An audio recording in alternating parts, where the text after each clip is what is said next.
Hello বন্ধুরা, তোমরা সবাই কেমন আছো? হোমিস কিচেনে তোমাদের অনেক অনেক স্বাগতম। তো আজকে আমার মা বানাবে আনারসের চাটনি। তো আনারসের চাটনি কিভাবে সহজ পদ্ধতিতে বানাতে লাগে তো আমরা আজকে দেখে নেব। আনারসগুলিকে প্রথমে এরকম ছোট ছোট করে কেটে নেবেন, তারপর এটাকে আমাদের ভালো করে পেস্ট করে নিতে হবে। তো চলুন এগিয়ে যাই। এখানে একটা মশলা বানিয়ে নেবে। তো মশলা বানানোর জন্য এখানে জিরে, মিষ্টি জিরে আর শুকনো লঙ্কা নিয়ে নিল। তো শুকনো লঙ্কা নেবে, যে ভাজবে যে ওটার মধ্যে কোনো তেল বা এক্সট্রা মশলা অ্যাড থাকবে না। এটাকে একটু খালি কড়াইয়ের মধ্যে নেড়ে চেড়ে ভেজে নেবে।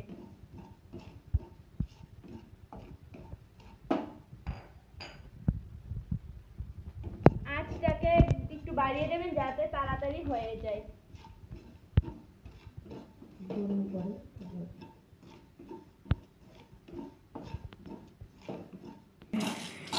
যখন দেখবেন এই মশলাগুলি ভাজতে ভাজতে একটা সুন্দর গন্ধ বেরিয়ে যাচ্ছে, তখন বুঝে যাবেন যেটা হয়ে গেছে। তো তারপর মশলাটা নামিয়ে নেবেন।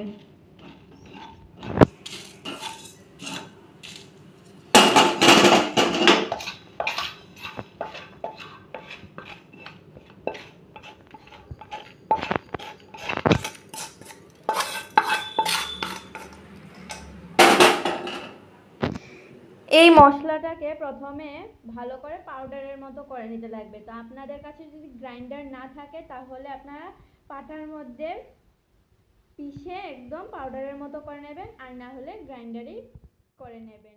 পেস্ট হয়ে গেছে। এখন আমরা কড়াইতে সর্ষের তেল দিয়ে নেব। এখন আমাদের আনারসের চাটনি বানানোর মেইন পদ্ধতিতে চলে এসেছি।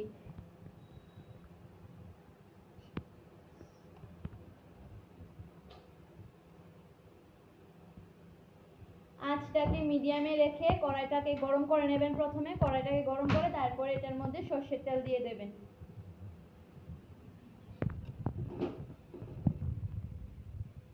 একটা শুকনো লঙ্কা দিয়ে দিলাম।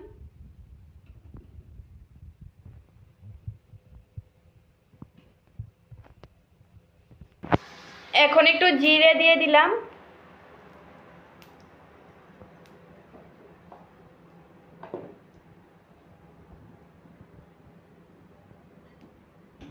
এগুলিকে আগে ভেজে নেবেন। এই যে একটু সরিষা দিলাম, একটু সরিষা দিয়ে দিবেন। এই যে আমাদের আনারসের পেস্টটা।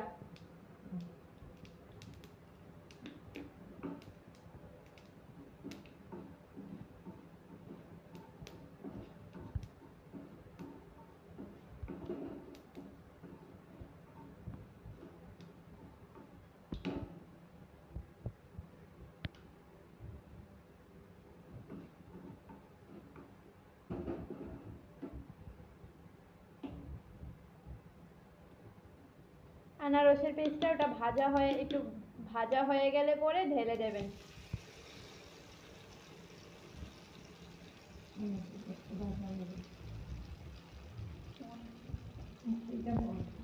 মশলাটা ভাজা হয়ে গেলে পরে আনারসের চাটনিটা আমরা দিয়ে দিলাম, আনারসের পেস্টটা আমরা দিয়ে দিলাম। গ্রাইন্ডারের মধ্যে যে ইয়েটা লেগে থাকবে, পেস্টটা লেগে থাকবে, ওটাকে একটু জল দিয়ে ধুয়ে দিয়ে দেবেন।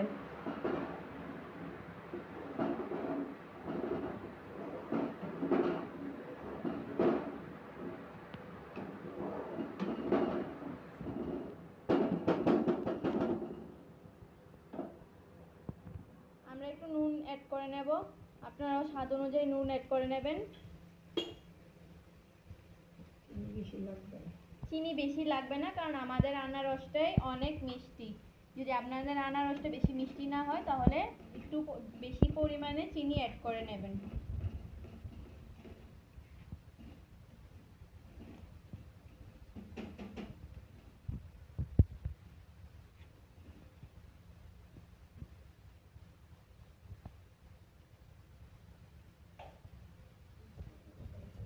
আমরা যে মশলাটা পেস্ট করে নিয়েছিলাম, দেখুন, এটাকেও চাটনিটার মধ্যে দিয়ে দেবেন।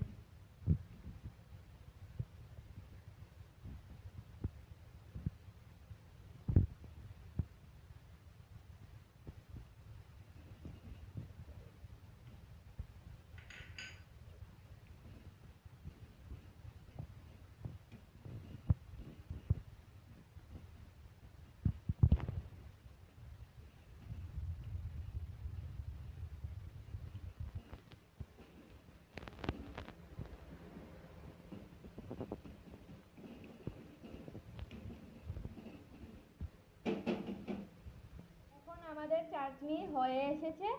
এখন ভালো করে নেড়ে একটু জাল করে নেবেন।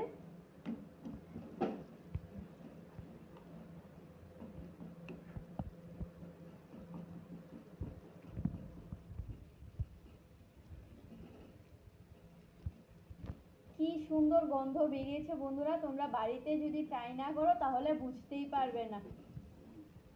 বাড়িতে অবশ্যই রেসিপিটি ট্রাই করবে। যদি ভালো লাগে রেসিপিটা তাহলে অবশ্যই ভিডিওটিতে একটি লাইক, কমেন্ট এবং সাবস্ক্রাইব করে দেবেন। একদম রেডি হয়ে গেছে। এই আনারসের চাটনিতে আমরা কোনো রকমের কালার অ্যাড করিনি, একদম ন্যাচারাল। তো আনারসের চাটনিটা যদি আপনাদের ভালো লাগে তাহলে বাড়িতে অবশ্যই ট্রাই করবেন এবং ভালো লাগলে ভিডিওটিতে একটি লাইক এবং কমেন্ট করে দেবেন এবং চ্যানেলটিকে একটি সাবস্ক্রাইব করে দেবেন।